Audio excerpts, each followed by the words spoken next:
Every day, we are working to build a more inclusive economy and a stronger, safer country. Hear all of the latest developments as the Davis administration carries out the broad mandate of progress and change. Our live responses from cabinet ministers on the latest reports and get answers on the issues that matter to you. Will any penalties be levied against the OPM Press Now, keeping you in the know.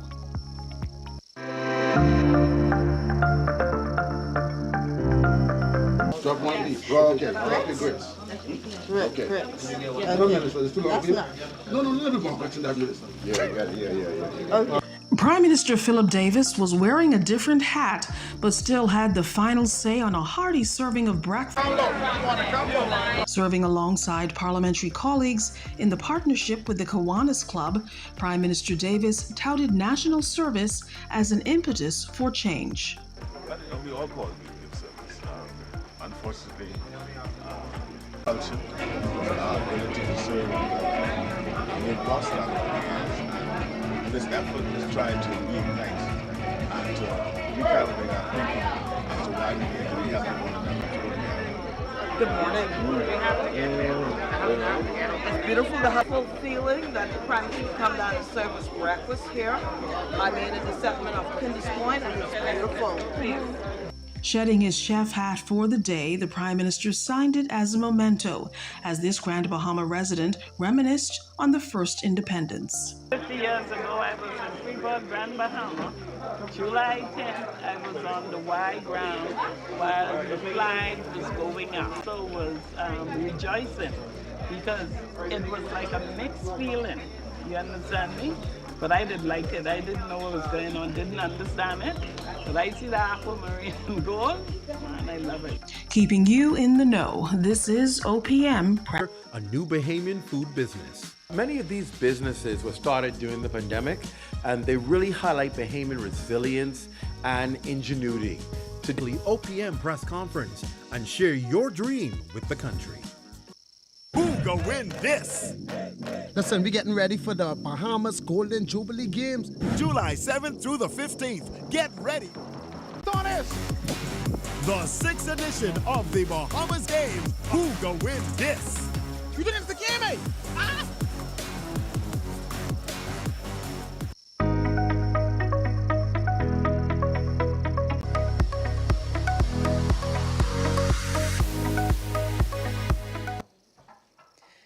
Good morning. Welcome to the Office of the Prime Minister's weekly press briefing. It is a pleasure to have you joining us, and that's whether you're joining us live in the gallery or online. Today, we have an exciting... Keishla?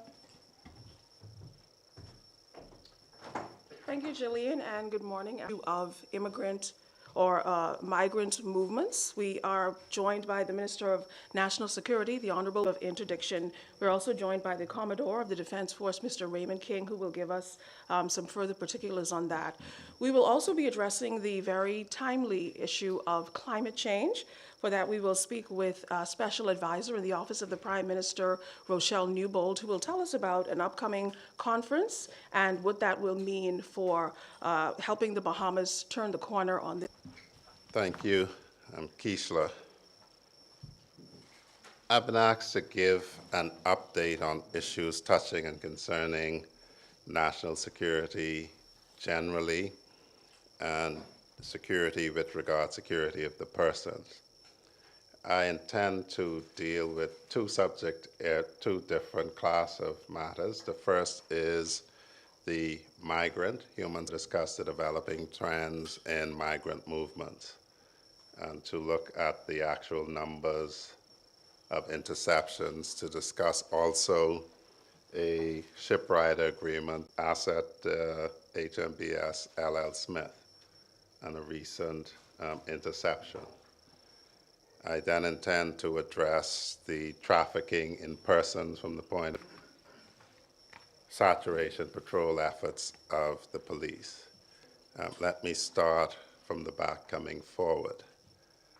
The Minister of State in the Department of Social Service, in the Ministry of Social, at putting together a gun amnesty proposal that they would consult with the Ministry and the Commissioner of Police with regard executing. I can report that I'm briefed by the Commissioner of Police at Social Services and Urban Development in order to iron out minor details, and it is anticipated that there'll be a rollout of this amnesty proposal late next week. It is hoped through the work of urban renewal in the communities having a feel that this will be something that may encourage some persons to get off a track in this Bahamas that seems to lead just to death and carnage. And we look forward to that being finalized and presented to the public. On the issue of saturation noted to us by the police of manpower and vehicle assets, you'll also recall that this administration committed to providing the police with 100 patrol vehicles in terms of diesel light trucks. Trucks because they have higher road clearance, and diesel because of efficiency. I can report that as of the 5th of July, the Royal Bahamas Police Force has taken delivery of the final tranche of vehicles. They're currently being outfitted. They will join the vehicles already involved in saturation patrols, as well as some of them will be. There's a lack of police vehicles in the Family Islands, and it's the Commissioner's intent to ensure that every Family Island receives a full vehicle than the light cars that were generally set up there. And so as well as these vehicles being employed in saturation patrols, they're also going to be employed on these began saturation patrols. There has been, compared to the period last year, a decrease in crime update comparison for the central, northwestern, and southern divisions that make up Bain and Grantstown, decreased by 15% for central, 44% for northwestern, and 7% for southern division. And these are crimes of 16% year to date. The northeastern division, that includes my constituency of Freetown, has seen a decrease of 38%. And year to date, crime decreases in the Fox Hill division has fallen by 42%. And in Carmichael, which represents the largest policing division, is aware that the police are seeking to be ever present. The saturation patrol vehicles are added to the ordinary mobile patrol to be aware and be alert. And if anything happens, do call immediately so that the nearest vehicle can be tasked to you. As the Commissioner indicated, these vehicles are outfitted with GPS tracking, so we encourage the public to continue to participate with the police in this effort.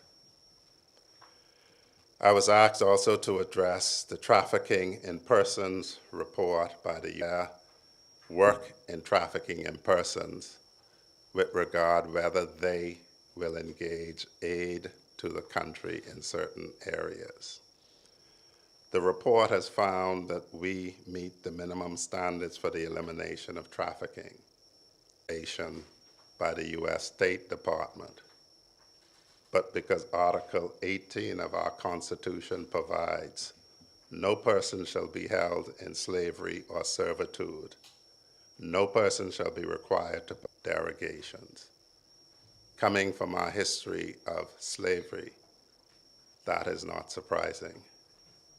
And so our efforts in of persons trafficked to this part of the world from Africa, we, like many other races, would wish that it never happens to anyone else.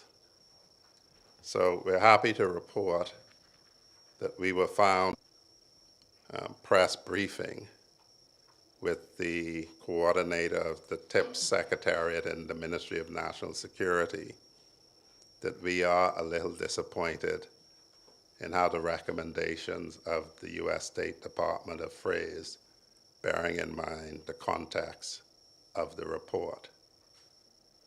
And we hold ourselves open to work collaboratively with our friends to improve any area who demands to be treated with respect. That is what we offer to our friends and neighbors, and that is simply what we demand from our friends and neighbors. That would conclude what I was asked to update on with regard the personal security aspects of it.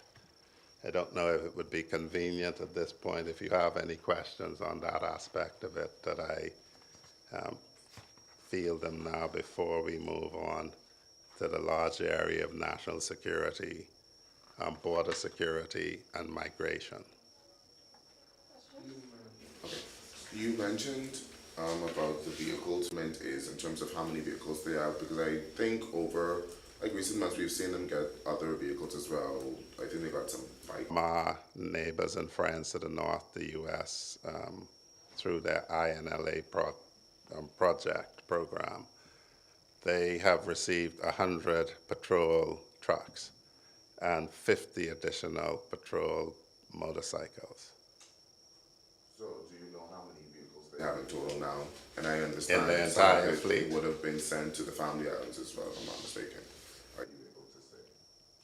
I'm unable to say what the entire operational fleet is for this reason, and I'll be quite blunt about it, because it is something we met in place. I was given a list of the fleet of the Royal Bahamas Police Force that had some vehicles that were as old as 2005. We had a number of patrol vehicles that were 2012, which means they were obtained in 2011, 10 years before I took the chair. And these were patrol vehicles that were used 24 hours a day. One shift jumps out, another shift jumps in. And so that vehicle is run incredibly hard. If you go to the police force garage and across the ways behind ISD, Internal Security Division, you will see a big part of the fleet would be difficult. I can get an estimation from the officer in charge of the fleet as to how many operable vehicles they have now. They're broken down into different sections. So saturation patrol is a distinct section. Mobile patrol is a distinct section. The stations have vehicles as well, and then there are vehicles on the family islands. I was accosted by and I put it like that because they're aggressive about it, the Member of Parliament for Exuma and Ragged Island, and the MPs from Andros and the MP from Eleuthera, who indicated that those islands also had cycles on them that are no longer on them.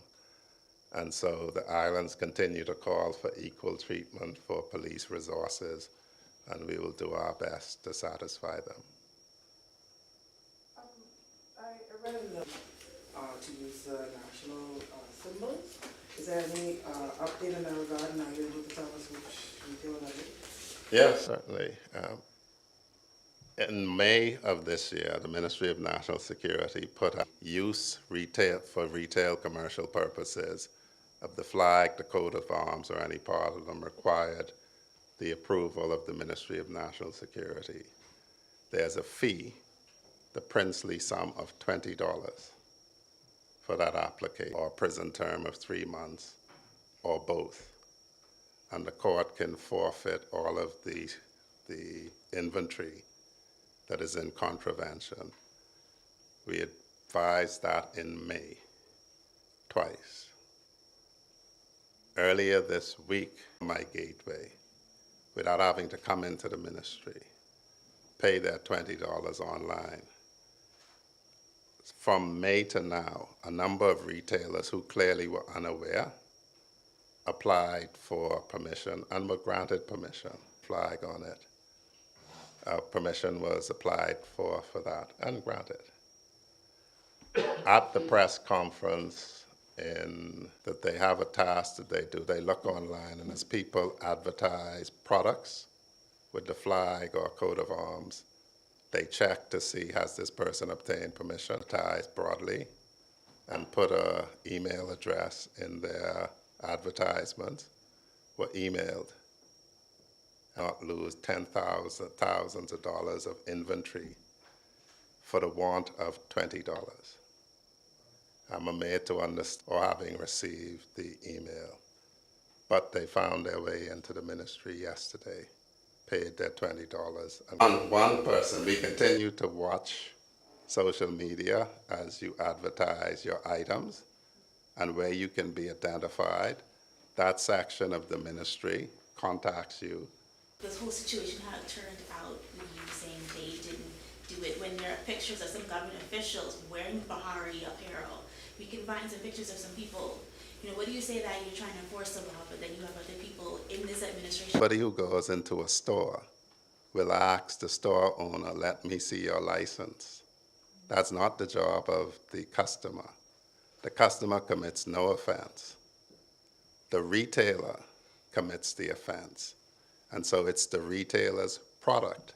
Get permission to produce this flag? Did you get permission to produce this product? To me and to the persons who made the law, that would be too onerous to put on members of the public. Reasonable with business people, all of their products that were non-compliant. It was open to the ministry once we emailed them and they didn't respond, to go to their locations and seize all of their product. That is not this. The law is so that there can be consistency, so that nobody can derogate our symbols, and as far as possible, overly onerous. You take a picture of the product, you pay the princely sum of $20, and that's it, and you can now do it. They haven't paid the permits, because I know only one. Yesterday, there was one that was drawn to our attention. We sent a WhatsApp message to that person. They immediately applied over My Gateway. There are a number that the persons, we emphasize to the public, you can do this very painlessly. It's available on My Gateway. It only costs $20. The paper and the processing costs much more than $20. So we're not seeking to do this as a revenue measure. We're seeking to do it to the I know that you all have been going out to different schools and summer schools. How important it is to reach out to the children to let them know about the issues of trafficking in persons at that level? There have been a number of workshops held in the case of trafficking of young girls here for sexual purposes. And so it's important that young people and everyone be aware of the signs of trafficking in persons, so that if you see it, you can report it, so that we can eradicate this scourge from this country. As I reiterated, all of us were our ancestors. If there are no other questions, I'd move quickly to the migrant circumstance, and I'll just give a quick overview, then call the Commodore to deal with the details. We continue to equip the Royal Bahamas Defense Migrant Apprehension, as announced in the budget contribution. We are looking at over the next year and off on those, and the delivery schedules have them being delivered in stages, the last vessel being delivered November 2024. That will up the assets available to the Royal Bahamas Defense Force to regional partners. And recently there was an action on a shipwrighter agreement that resulted in an interdiction in Turks and Caicos waters by the HMBS LL Smith. Apprehended, were turned over to the Turks and Caicos government for repatriation at their expense. And so if anyone questions an neighborly thing to do, but it's also in our self-interest. Just as when we sent the police officers to assist them, and the main culprit ended up being a Bahamian who was causing havoc, who could travel freely between the Turks and Caicos, stops people destined for the Bahamas, and it coincidentally puts the burden on the country. When they apprehend, they deliver to us to be repatriated at our cost. And so we're currently helping, in the words of our cousins in the Turks and Caicos Islands, in patrolling their waters to prevent people passing through their waters and coming into our waters. I'll call quickly the Commodore to give you actual figures and the details operationally, because I'm not a military man. Thank you, Ron. About the migration issues from the southeastern Bahamas. I'll speak to it from the southwestern Bahamas as it relates to Cubans, migrant movement, and to the northern Bahamas, which encompasses the mixed nationality. Generally, as it relates to the Bahamas, we have seen a significant decline or decrease, just briefly. But some of the pull factors affecting it, and I'm not complaining, by no means. You have the United States has offered it's a U.S. law for sponsorship residency in the United States, and Haitian nationals, like along with the Venezuelans, the Cubans, and the Nicaraguans, 30,000 per month are being, and so that has been a pull factor. Some 580,000 applications have been made from Haiti to the United States. I know for the Cubans, it's some 380,000. And so that has been a pull factor. The dissuasion, and that is if they attempt a movement of Haitian migrants through countries with relaxed visa restrictions, travel restrictions on the Haitians themselves, to Mexico, where they're making applications for asylum claims. And there's some 19. Working with our counterparts, the Cuban Border Patrol, United States Coast Guard, OPBAT, as well as TCI, we have seen a significant decline in Caicos. They're being targeted by Haitian nationals from Cape Haitian and along the northern coast of Haiti, that's within 40 to 50 nautical miles from their island. They've been inundated. Thus far this year, they would have intercepted just over 2,600 migrants attempting to reach their shores, which exceeds the total that we are part of. We have the OPBAT agreement, tripartite agreement with the United States, and Turks and Caicos, which addresses drugs, weapons, and migrants. But we have signed in 2021 a shipwright agreement, similar to the one we have with the United States, that allows their officers to be embarked on board on Turks and Caicos, given the constraints that they're experiencing with their vessels at this time, which resulted in a positive arrest of some 189 Haitian nationals that were handed over to their officials. So that partnership continues, but it goes a bit further than that. That exposure, that experience on board our vessels, they go through our simulator to assist them with their preparation. And we do the same for the officers from Guyana Defense Force. They've been sending persons to the Bahamas who've been given that exposure. And in the number of rafters, but not the numbers on board. The numbers on board has increased, almost fivefold. They would use the Quayside banks as a staging area, either to be picked up by Americans who are part of that ring, or they would attempt to make it from the Quayside banks to the United States. And the United States, this year they would have returned to the Bahamas some 643 Cubans who would have been detained in the Quayside bank area. From October 2020 to June 30th this year, they would have dealt with some 2,500 Cuban nationals. And they estimate that in excess of some 28,000 Cubans may have made it, whereby, based on our agreement, they would seek permission to engage those persons once they're cited, either on any one of those keys on our behalf. And we accept them primarily through Freeport Grand Bahama. With respect to the Northern Bahamas, we've seen this vexing problem.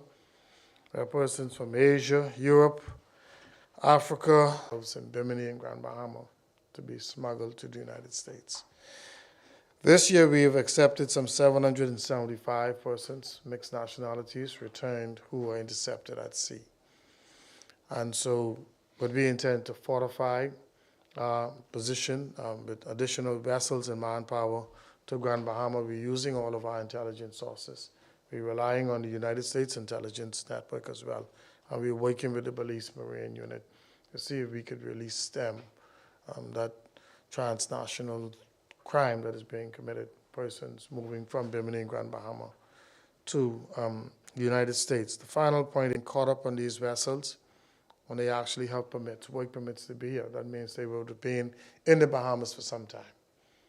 And so they too now are getting involved in this ring, attempting to reach the United States. It could be either as a result of our laws, biometrics. If you offend the immigration, it's carried out by the Immigration Department.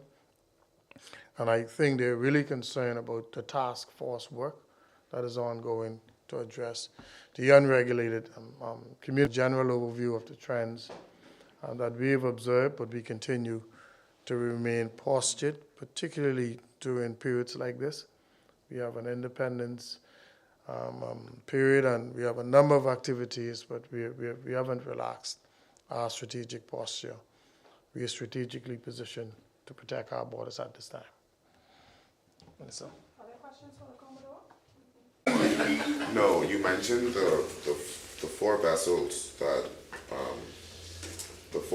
that's coming for the Defense Force. I'm not sure if you... The four vessel, if I'm not mistaken, is just something north of $3.4 million. It's less than 4 million, if I'm not mistaken, and slightly more than 3.3.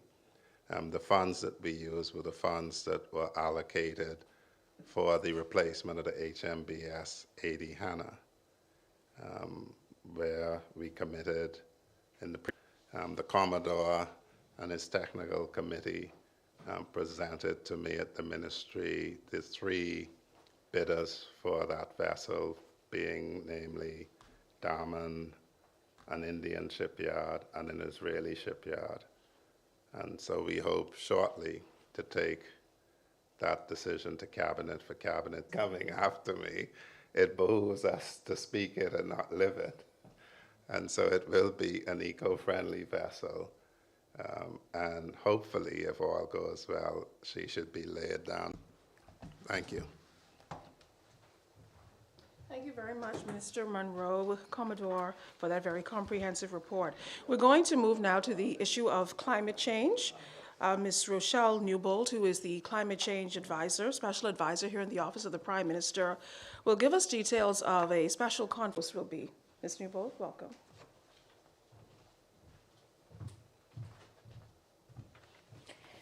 Good morning, Bahamas.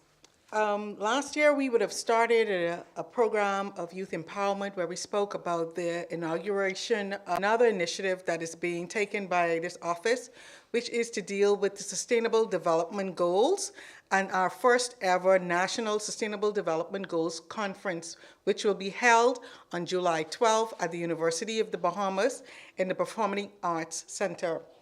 This conference is going to be a one-day that are being identified, which is education, economics, and social inclusion. We've heard a lot of conversations over the past months about us not paying enough attention to those members of our families with disabilities and making sure that things that are done in and around the country in terms of development capture and support their ability to have a rich and sustaining livelihood. The Sustainable Development Goals is everyone's issue. Therefore, the voice of every Bahamian is important. And by having this conference, we are doing our part to ensure that no one is left behind. There are 17 Sustainable Development Goals that touch every fiber of our communities in some way. Therefore, it is our mandate to help create informed Bahamians who are equipped in making our Bahamas a sustainable environment for all and future generations.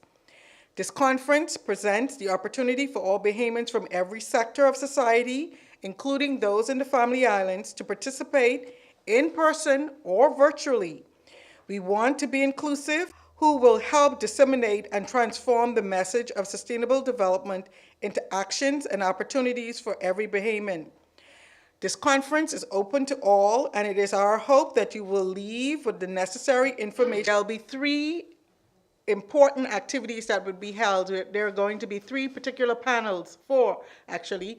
The first will be our social inclusion panel, where we will have Organization for Responsible Governance and the Ministry of Education.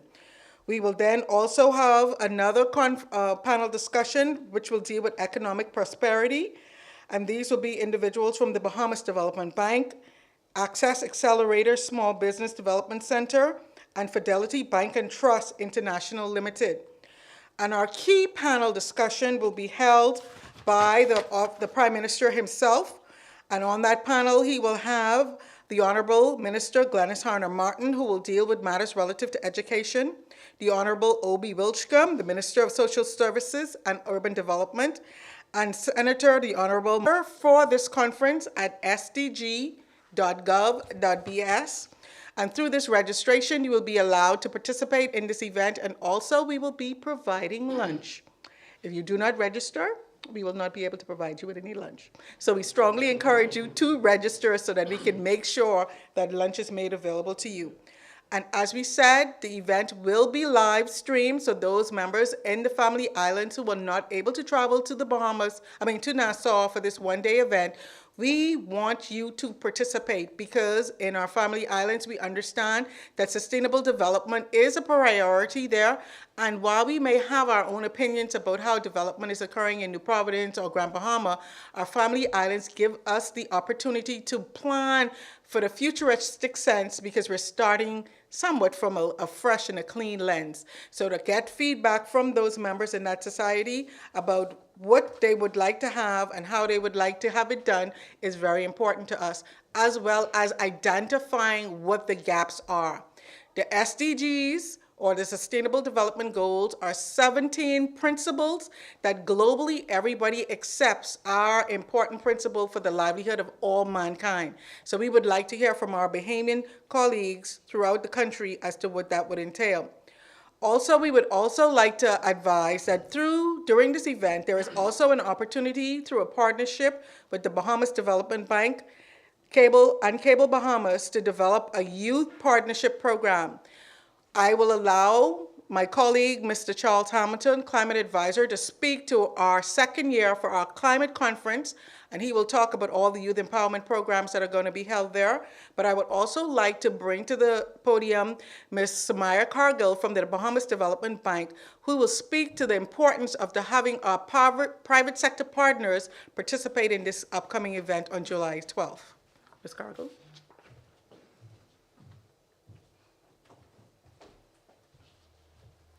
Thank you, Director Newbold. So good morning, everyone. I am Sumaya Cargill, Head of Strategic Development and Initiatives at the Bahamas Development Bank. As Director Newbold mentioned, we are working with the UN Country Coordinator's Office and Cable Bahamas to develop a youth partnership grant. We'll be providing more information on the grant and how to apply for it next week at the conference.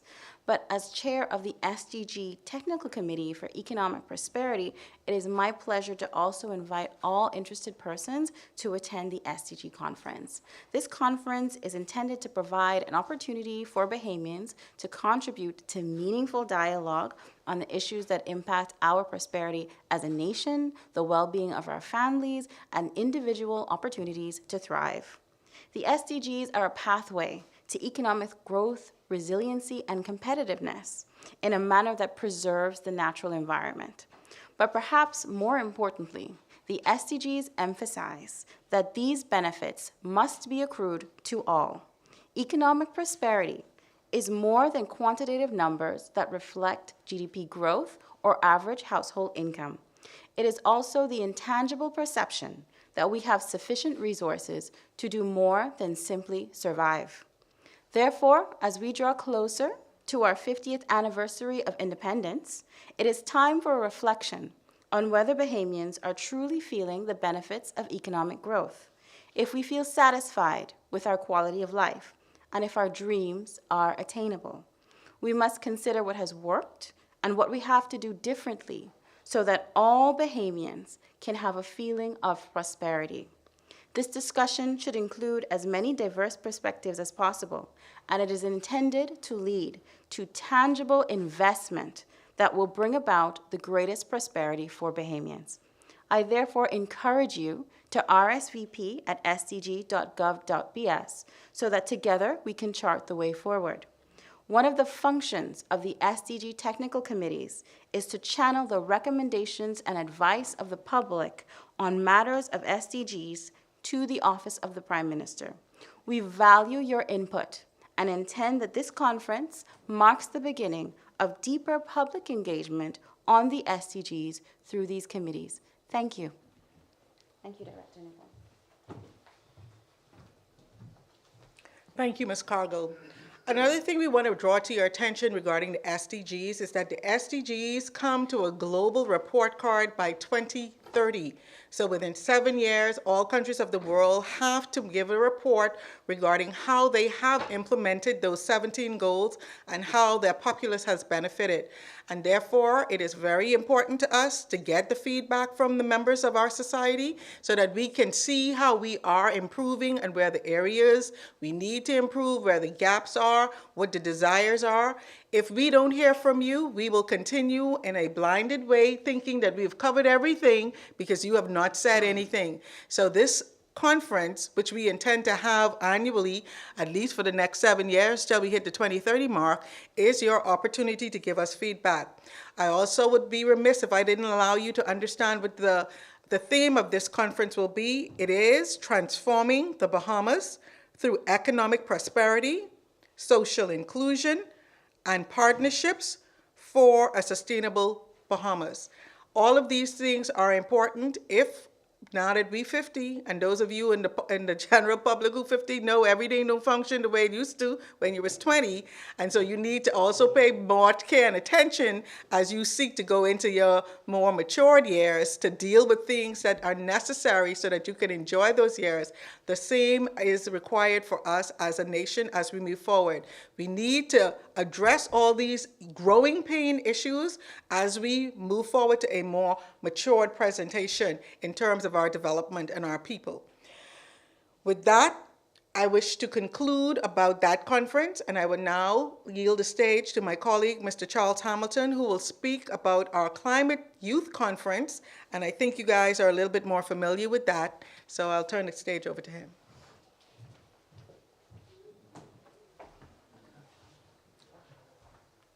Thank you very much, Mrs. Newbold. So to Bahamians, whether you are a young person in high school or you are in university, we're inviting you to attend the Bahamas Youth Climate Conference, which will be held July 13th through 14th at the University of the Bahamas Performing Arts Center. Under the theme, Driving Action, a golden opportunity for youth empowerment. This is an opportunity for us to take steps of what we want to see the Bahamas looking like in regards to climate action 50 years and beyond. And in order to participate in the conference, you need to take out your phones right now, go on your laptop and type up youthclimateready.gov.bs. On there, you will find an application form where you need to be between the ages of 15 to 25, fill out the application form, and you will be able to participate. There's going to be engaging discussions and interactive activities focusing on the issues of climate action, conservation, building resilience, combating the climate crisis, and really focusing on youth empowerment. And so please, please, please, whether you plan to engage remotely or in person, go to the website youthclimateready.gov.bs. And there's one more opportunity I want to highlight as well. When you go on youthclimateready.gov.bs, you will also find an application to be one of 4 youth that will attend COP28 later this year. We're going to be selecting 2 high school and 2 university tertiary level students. you need to fill out the application. It's not something that you can do in one day. The application is due July 28th, and we will shortlist persons by August 15th, and a winner will be decided and announced August 31st. So that's 2 opportunities, Bahamians. Come out to the Youth Climate Conference next week, July 13th through 14th, and apply to be one of the 4 youth delegates that will attend COP28. Youth are the future, and youth are going to help to drive climate action. So we're looking forward to having you involved in this conversation. Thank you very much.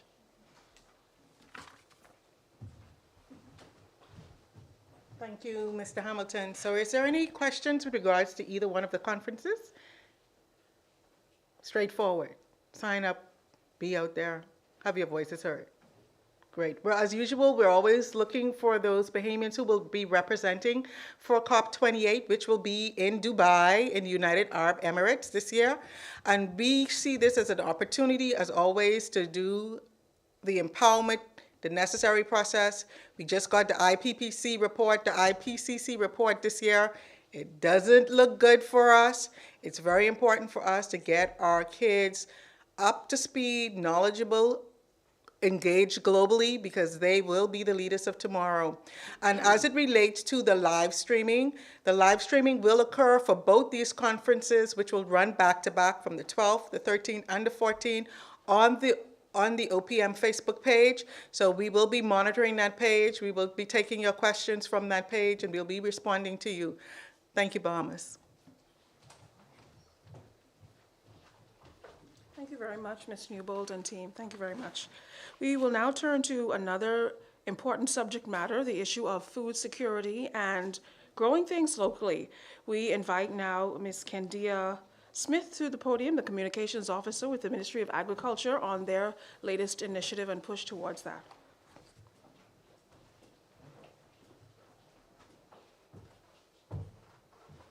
Thank you, Keishla. Good morning, everyone. It's good to be on this side of the podium for once. I am the Public Relations Manager, Head of PR at the Ministry of Agriculture, Marine Resources, and Family Island Affairs. And it's great to be here in my capacity as the chairperson of the first ever Agrarian Awards, agrarian meaning farmer or the philosophy of farming. Many of you would note that we launched on June 26th, and since then we've gotten great response from the public. The Agrarian Awards are meant to shine a spotlight on extraordinary Bahamian farmers throughout the Bahamas. We have partnered with the Agriculture Development Organization and the Bahamas Agriculture and Marine Science Institute, BAMSI, to not only award farmers, but to give away more than $40,000 in cash and prizes. We're asking the public to go to adobahamas.org and nominate for several categories. The criteria are: must be current with the Department of Agriculture, must be a Bahamian citizen, seeing that this morning was all about that, that's a good thing.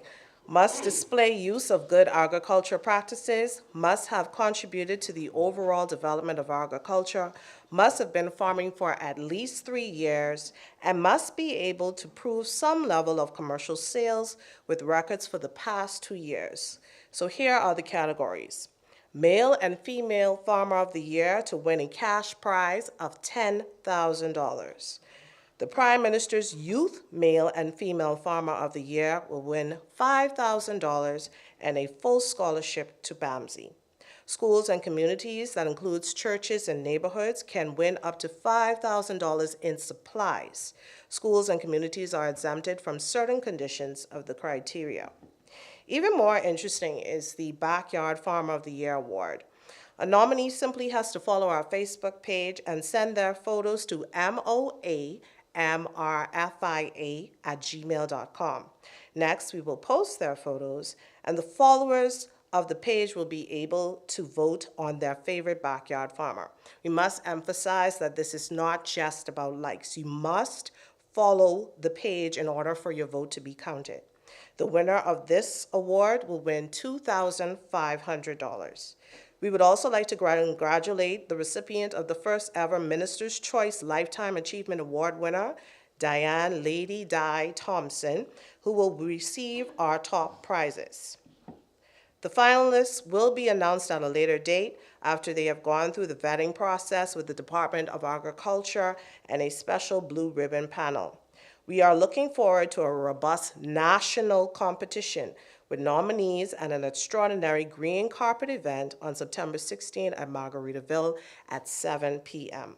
Tickets will go on sale, and we invite the public to join us for an unforgettable evening.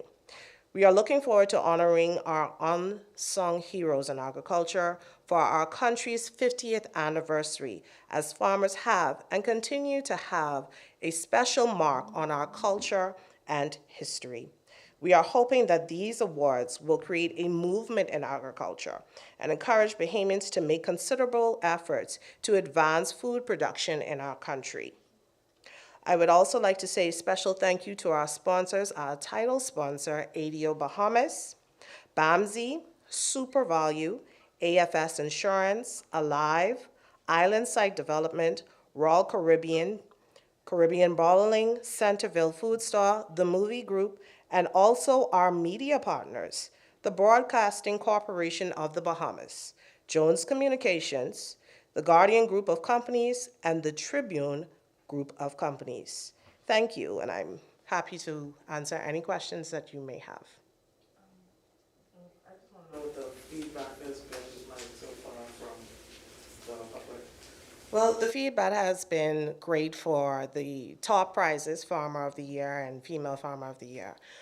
We have about 2 schools, but that's a little shaky for us, and we're a little nervous about that. We would like more schools to apply.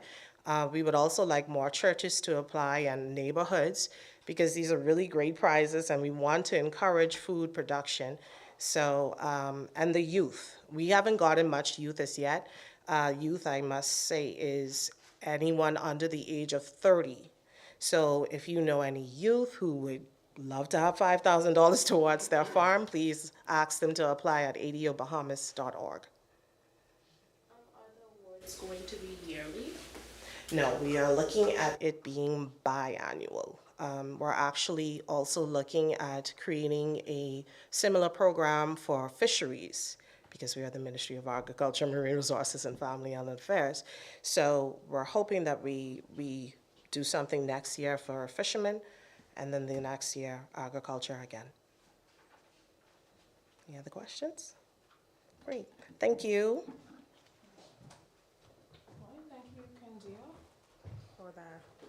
We're going to move along now quickly to a couple of quick announcements.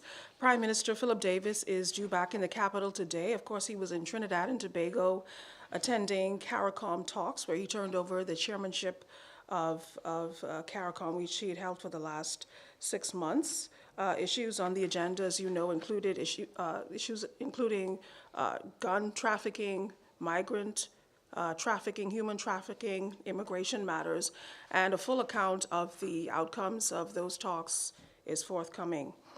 Also want to update you on the situation in Andros. The fire, as you know, which took place there yesterday, also had an impact on the generation of water on the island. The Water and Sewage Corporation has been working around the clock, and across the settlements, there was either the interruption of power, I think maybe just one settlement affected by that now, but otherwise generators were placed on those settlements for temporary generation power. And in the final analysis, the well fields, as you may know, were also affected by this situation, and it's been determined that a new generator at a cost of about $88,000. It's being proposed that a new generator will have to be put in place to completely resolve the issue there of water generation. And that's it for our announcements. Any questions, further questions for me? Sorry, for clarification, Yes. you said the $88,000 generator is for the water? For the generation of water, which was also interrupted due to the fire, yes. Any other questions? Yes.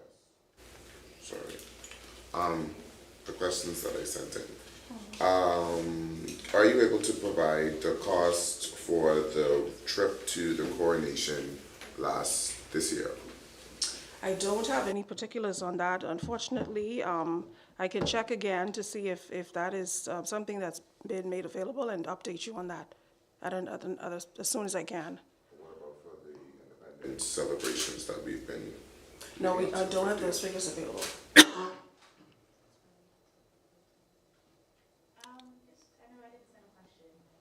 I know that we heard from Kirk Cornish on his statements he made in Abaco, but what is the OPM response, particularly OPM, to his response saying that he's the Prime Minister of Abaco, particularly? I know he spoke on it specifically. I know his fellow cabinet minister, fellow MP, Fingers talked about it and said he found it disappointing. Well, Mr. Cornish has apologized and clarified those remarks. He issued a statement yesterday apologizing for that. Outside of that, it's up to the Prime Minister if he thinks that there should be any further intervention on that. But Mr. Cornish has apologized for the way he expressed himself on that matter, and I don't think there's any further response on that. Any other questions? All righty. Well, we are at the end of our press conference then. We do, however, have some juices for you from our vendor. And I don't know if 242 Juice Queen, she goes by that name, so you can look her up on Facebook, 242 Juice Queen. But we will be able to sample her products and see what she has to offer. Thank you very much, everybody. That's the end of our press conference. Have a great day.